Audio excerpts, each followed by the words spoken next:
Urging the horses to a gallop, without respect to the rather rugged descent of the road, the horsemen soon regained their advantage over the men on the march, and at last the bulk of the first buildings of Lancy cut off the sight of their pursuers. Nevertheless, the ride had been a long one, and by the time they reached the real town, the west was warming with the color and quality of sunset. The colonel suggested that, before making finally for the police station, they should make the effort, in passing, to attach to themselves one more individual who might be useful. 4 out of the 5 rich men in this town, he said, are common swindlers. I suppose the proportion is pretty equal all over the world. The 5th is a friend of mine, and a very fine fellow, and what is even more important from our point of view, he owns a motor car. I am afraid, said the professor in his mirthful way, looking back along the white road on which the black, crawling patch might appear at any moment. I am afraid we have hardly time for afternoon calls. Dr. Renard's house is only 3 minutes off, said the colonel. Our danger, said Dr. Bull, is not 2 minutes off. Yes, said Syme. If we ride on fast, we must leave them behind, for they are on foot. He has a motor car, said the colonel. But we may not get it, said Bull. Yes, he is quite on your side. But he might be out. Hold your tongue, said Syme suddenly. What is that noise? For a second they all sat as still as equestrian statues, and for a second, for 2 or 3 or 4 seconds, heaven and earth seemed equally still. Then all their ears, in an agony of attention, heard along the road that indescribable thrill and throb that means only one thing: horses. The colonel's face had an instantaneous change, as if lightning had struck it, and yet left it scatheless. They have done us, he said, with brief military irony. Prepare to receive cavalry. Where can they have got the horses? Asked Syme, as he mechanically urged his steed to a canter. The colonel was silent for a little, then he said in a strained voice, I was speaking with strict accuracy when I said that the Soleil d'Or was the only place where one can get horses within 20 miles. No, said Syme violently, I don't believe he'd do it, not with all that white hair. He may have been forced, said the colonel gently. They must be at least 100 strong, for which reason we are all going to see my friend Renard, who has a motor car. With these words, he swung his horse suddenly round a street corner, and went down the street with such thundering speed that the others, though already well at the gallop, had difficulty in following the flying tail of his horse. Dr. Renard inhabited a high and comfortable house at the top of a steep street, so that when the riders alighted at his door, they could once more see the solid green ridge of the hill, with the white road across it, standing up above all the roofs of the town. They breathed again to see that the road as yet was clear, and they rang the bell. Dr. Renard was a beaming, brown-bearded man, a good example of that silent but very busy professional class which France has preserved even more perfectly than England. When the matter was explained to him, he pooh-poohed the panic of the ex-marquis altogether. He said, with the solid French skepticism, that there was no conceivable probability of a general anarchist rising. Anarchy, he said, shrugging his shoulders, it is childishness. It's cried out the colonel suddenly, pointing over the other's shoulder. And that is childishness, isn't it? They all looked around and saw a curve of black cavalry come sweeping over the top of the hill with all the energy of Attila. Swiftly as they rode, however, the whole rank still kept well together, and they could see the black vizards of the first line as level as a line of uniforms. But although the main black square was the same, though travelling faster, there was now one sensational difference which they could see clearly upon the slope of the hill, as if upon a slanted map. The bulk of the riders were in one block, but one rider flew far ahead of the column, and with frantic movements of hand and heel urged his horse faster and faster, so that one might have fancied that he was not the pursuer but the pursued. But even at that great distance they could see something so fanatical, so unquestionable in his figure, that they knew it was the secretary himself. I am sorry to cut short a cultured discussion, said the colonel, but can you lend me your motor car now, in 2 minutes? "I have a suspicion that you are all mad," said Dr. Renard, smiling sociably. "But God forbid that madness should in any way interrupt friendship. Let us go round to the garage." Dr. Renard was a mild man with monstrous wealth. His rooms were like the Musée de Cluny, and he had 3 motor cars. These, however, he seemed to use very sparingly, having the simple tastes of the French middle class. And when his impatient friends came to examine them, it took them some time to assure themselves that one of them even could be made to work. This, with some difficulty, they brought round into the street before the doctor's house. When they came out of the dim garage, they were startled to find that twilight had already fallen with the abruptness of night in the tropics. Either they had been longer in the place than they imagined, or some unusual canopy of cloud had gathered over the town. They looked down the steep streets and seemed to see a slight mist coming up from the sea. "It is now or never," said Dr. Bull. "I hear horses." "No," corrected the professor, "a horse." And as they listened, it was evident that the noise, rapidly coming nearer on the rattling stones, was not the noise of the whole cavalcade, but that of the one horseman, who had left it far behind, the insane secretary. Syme's family, like most of those who end in the simple life, had once owned a motor, and he knew all about them. He had leapt at once into the chauffeur's seat, and with flushed face was wrenching and tugging at the disused machinery.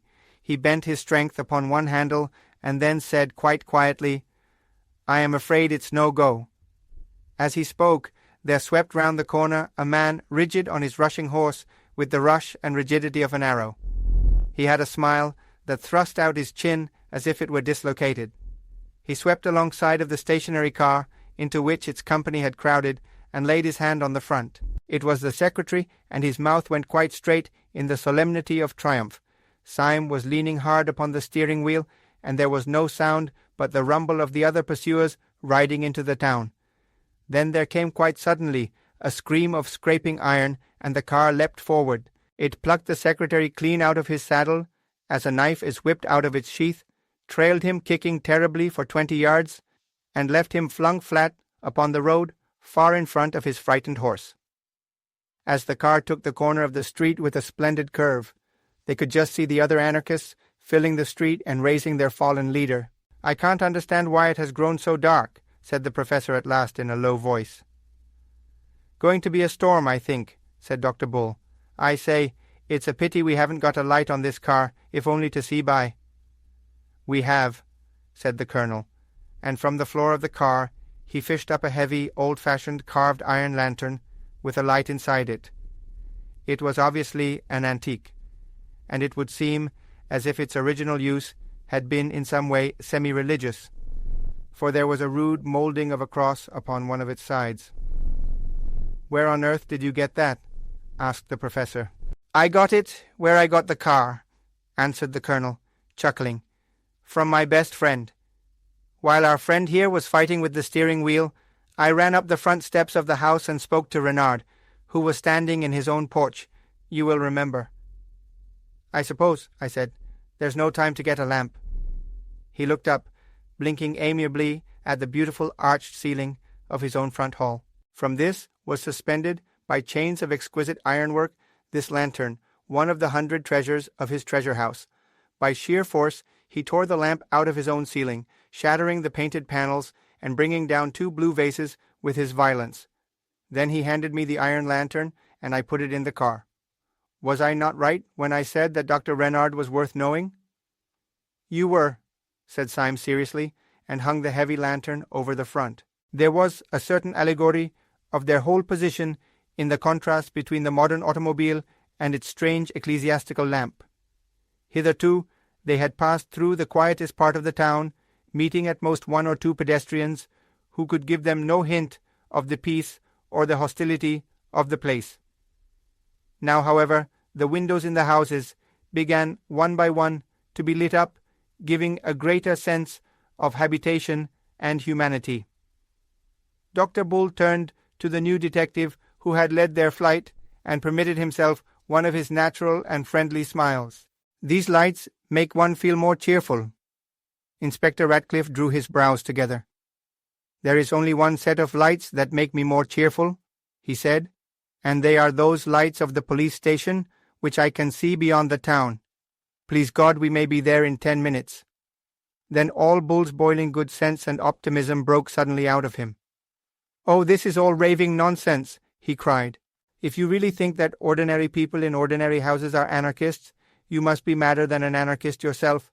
If we turned and fought these fellows, the whole town would fight for us. No, said the other with an immovable simplicity.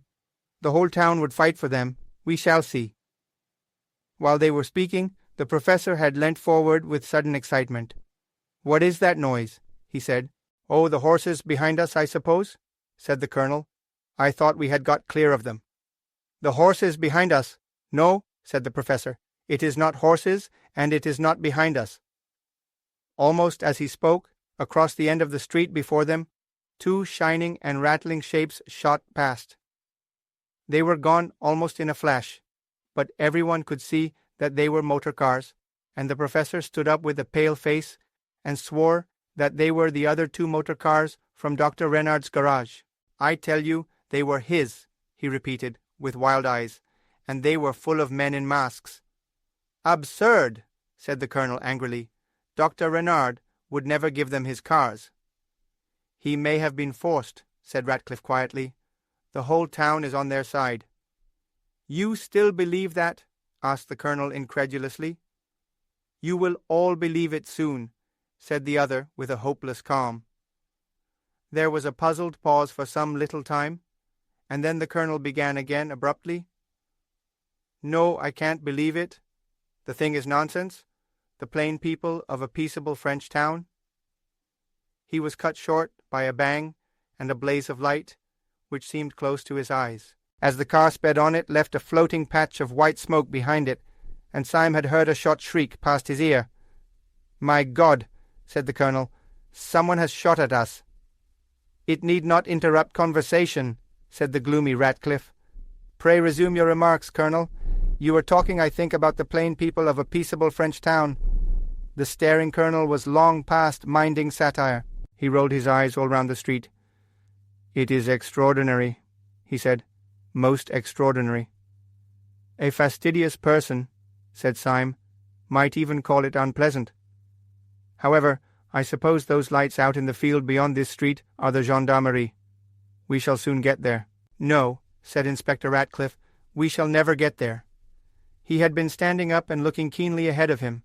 Now he sat down and smoothed his sleek hair with a weary gesture. What do you mean? Asked Bull sharply. I mean that we shall never get there, said the pessimist placidly. They have 2 rows of armed men across the road already. I can see them from here. The town is in arms, as I said it was. I can only wallow in the exquisite comfort of my own exactitude. And Ratcliffe sat down comfortably in the car and lit a cigarette, but the others rose excitedly and stared down the road. Syme had slowed down the car as their plans became doubtful, and he brought it finally to a standstill, just at the corner of a side street that ran down very steeply to the sea. The town was mostly in shadow, but the sun had not sunk. Wherever its level light could break through, it painted everything a burning gold. Up this side street, the last sunset light shone, as sharp and narrow as the shaft of artificial light at the theatre. It struck the car of the 5 friends, and lit it like a burning chariot. But the rest of the street, especially the 2 ends of it, was in the deepest twilight, and for some seconds they could see nothing. Then Syme, whose eyes were the keenest, broke into a little bitter whistle, and said, It is quite true. There is a crowd or an army, or some such thing across the end of that street. Well, if there is, said Bull impatiently, it must be something else, a sham fight or the mayor's birthday or something. I cannot and will not believe that plain jolly people in a place like this walk about with dynamite in their pockets. Get on a bit, Syme, and let us look at them. The car crawled about 100 yards farther, and then they were all startled by Dr. Bull breaking into a high crow of laughter. Why, you silly mugs, he cried. What did I tell you? That crowd's as law-abiding as a cow, and if it weren't, it's on our side. How do you know? Asked the professor, staring. You blind bat, cried Bull. "Don't you see who is leading them?" They peered again, and then the colonel, with a catch in his voice, cried out, "Why, it's Renard!"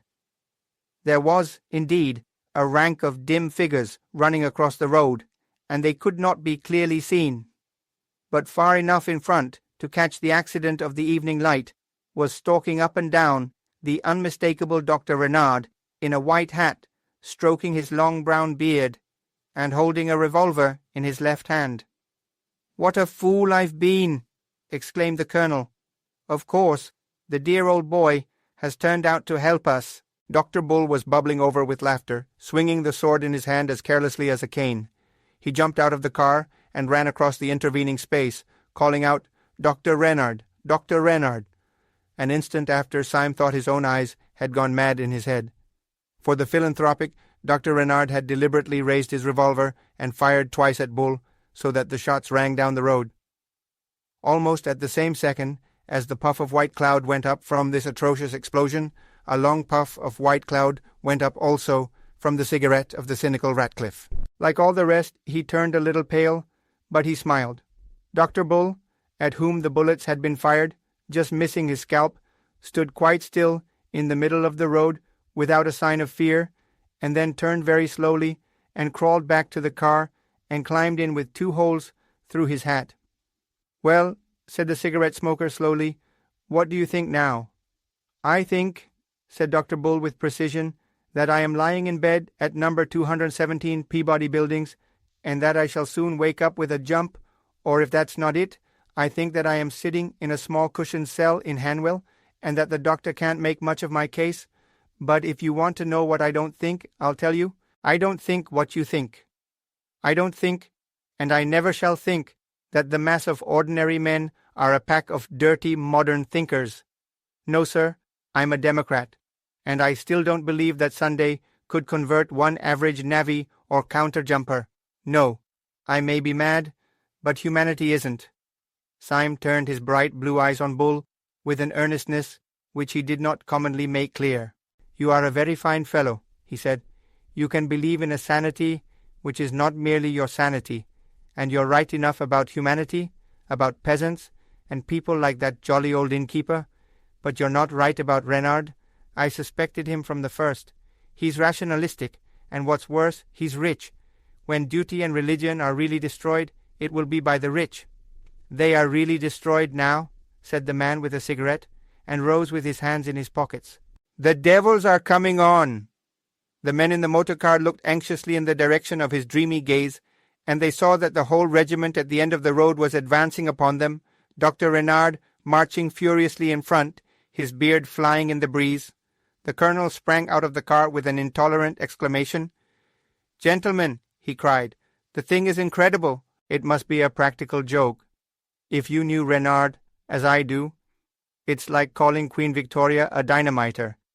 If you had got the man's character into your head, Dr. Bull," said Syme sardonically, "has at least got it into his hat." "I tell you it can't be," cried the colonel, stamping. "Renard shall explain it. He shall explain it to me," and he strode forward. "Don't be in such a hurry," drawled the smoker. "He will very soon explain it to all of us." But the impatient colonel was already out of earshot, advancing towards the advancing enemy. The excited Dr. Renard lifted his pistol again, but perceiving his opponent, hesitated, and the colonel came face to face with him with frantic gestures of remonstrance. "It is no good," said Syme. "He will never get anything out of that old heathen. I vote we drive bang through the thick of them, bang as the bullets went through Bull's hat. We may all be killed, but we must kill a tidy number of them." "I won't have it," said Dr. Bull, growing more vulgar in the sincerity of his virtue. "The poor chaps may be making a mistake. Give the colonel a chance." "Shall we go back, then?" asked the professor. "No," said Ratcliffe, in a cold voice. "The street behind us is held too. In fact, I seem to see there another friend of yours, Syme." Syme spun round smartly and stared backwards at the track which they had travelled. He saw an irregular body of horsemen gathering and galloping towards them in the gloom. He saw above the foremost saddle the silver gleam of a sword, and then, as it grew nearer, the silver gleam of an old man's hair. The next moment, with shattering violence, he had swung the motor round and sent it dashing down the steep side street to the sea, like a man that desired only to die. "What the devil is up?" cried the professor, seizing his arm. "The morning star has fallen," said Syme, as his own car went down the darkness like a falling star. The others did not understand his words, but when they looked back at the street above, they saw the hostile cavalry coming round the corner and down the slopes after them, and foremost of all rode the good innkeeper, flushed with the fiery innocence of the evening light. "The world is insane," said the professor, and buried his face in his hands. "No," said Dr. Bull in adamantine humility, "it is I." "What are we going to do?" asked the professor. "At this moment," said Syme, with a scientific detachment, "I think we are going to smash into a lamp-post." The next instant the automobile had come, with a catastrophic jar, against an iron object. The instant after that, 4 men had crawled out from under a chaos of metal, and a tall, lean lamp-post that had stood up straight on the edge of the Marine Parade stood out bent and twisted like the branch of a broken tree. "Well, we smashed something," said the professor with a faint smile. "That's some comfort." "You're becoming an anarchist," said Syme, dusting his clothes with his instinct of daintiness. "Everyone is," said Ratcliffe. As they spoke, the white-haired horseman and his followers came thundering from above, and almost at the same moment a dark string of men ran shouting along the seafront. Syme snatched a sword and took it in his teeth. He stuck 2 others under his armpits, took a 4th in his left hand and the lantern in his right, and leapt off the high parade onto the beach below. The others leapt after him with a common acceptance of such decisive action, leaving the debris and the gathering mob above them. "We have one more chance," said Syme, taking the steel out of his mouth. "Whatever all this pandemonium means, I suppose the police station will help us. We can't get there, for they hold the way. But there's a pier or breakwater runs out into the sea just here, which we could defend longer than anything else, like Horatius and his bridge. We must defend it till the gendarmerie turn out. Keep after me." They followed him as he went crunching down the beach, and in a second or two their boots broke, not on the sea gravel, but on broad, flat stones. They marched down a long, low jetty, running out in one arm into the dim, boiling sea, and when they came to the end of it, they felt that they had come to the end of their story. They turned and faced the town. That town was transfigured with uproar. All along the high parade from which they had just descended was a dark and roaring stream of humanity, with tossing arms and fiery faces, groping and glaring towards them. The long, dark line was dotted with torches and lanterns, but even where no flame lit up a furious face, they could see in the farthest figure, in the most shadowy gesture, an organized hate. It was clear that they were the accursed of all men, and they knew not why. 2 or 3 men, looking little and black like monkeys, leapt over the edge as they had done, and dropped onto the beach. These came ploughing down the deep sand, shouting horribly, and strove to wade into the sea at random. The example was followed, and the whole black mass of men began to run and drip over the edge like black treacle. Foremost, among the men on the beach, Syme saw the peasant who had driven their cart. He splashed into the surf on a huge cart horse and shook his axe at them. "The peasant," cried Syme, "they have not risen since the Middle Ages." "Even if the police do come now," said the professor mournfully, "they can do nothing with this mob?" "Nonsense," said Bull desperately. "There must be some people left in the town who are human."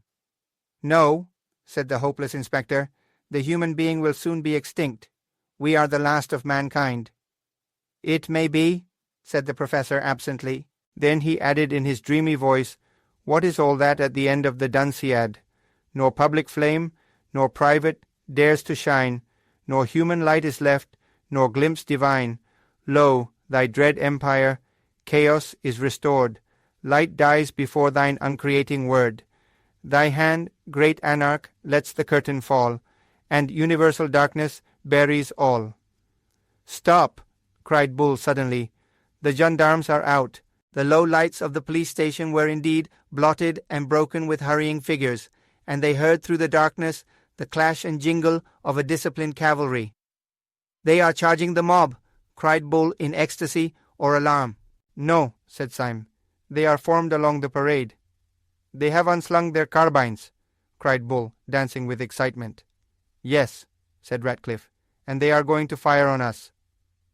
As he spoke, there came a long crackle of musketry, and bullets seemed to hop like hailstones on the stones in front of them. "The gendarmes have joined them," cried the professor, and struck his forehead. "I am in the padded cell," said Bull solidly. There was a long silence, and then Ratcliffe said, looking out over the swollen sea, all a sort of grey-purple, "What does it matter who is mad or who is sane?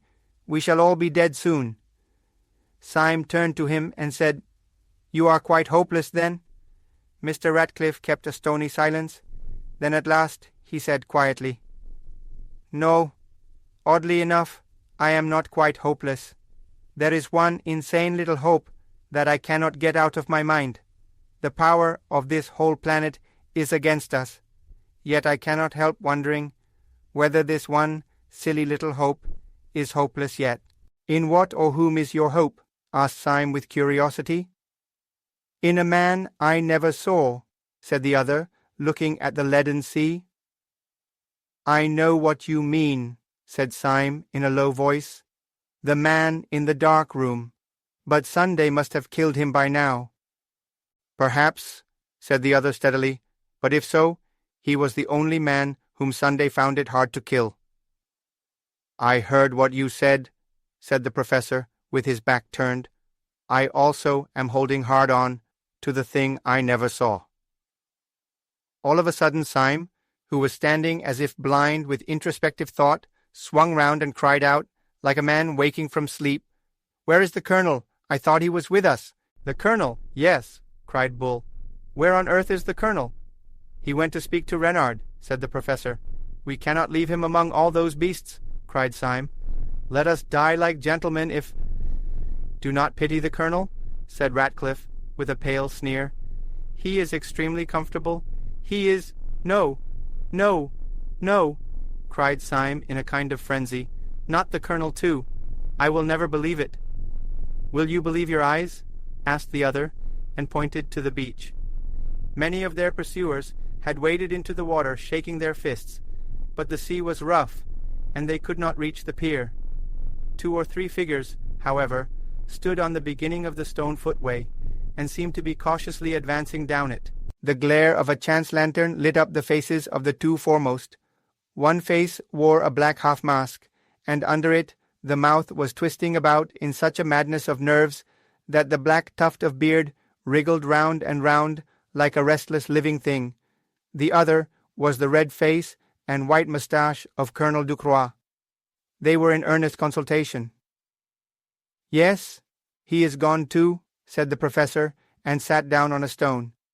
"Everything's gone. I'm gone. I can't trust my own bodily machinery. I feel as if my own hand might fly up and strike me." "When my hand flies up," said Syme, "it will strike somebody else."